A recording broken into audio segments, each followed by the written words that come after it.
Ինչու եմ առաջարկում, որ Սուրբ և Անմահ պատարագից առաջ Հայաստանի Արաքելական Սուրբ եկեղեցիներում հնչի Հայաստանի Հանրապետության պետական օրհներգը։ Պատարագի տեքստում Հայաստանի Արաքելական Սուրբ եկեղեցու մի այսպիսի հատված կա և դրանով մեկնարկում են քահանաները ըստ էության պատարագը, ասվում է հետևյալը. «Խորհուրդ խորին անհասանելի անսկիզբ, որ անմատույց լույսի առագաստում եղող քո վերին պետությունը հրեղենների դասը գերապանծ փառքով զարդարեցիր»։ Այսինքն խոսք է գնում վերին պետության մասին,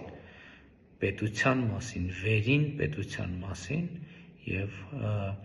պատարագից առաջ պետական օրհներգի հնչեցնելը կարձանագրի կապը վերին և ներքին պետությունների միջև։ Եվ իթև կարծում եմ, որ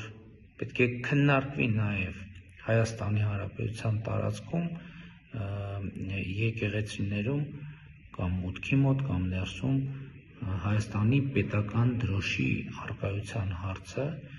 որը իմիջիայլոց ասեմ մի շարք երկրներում ընդունված պրակտիկա է։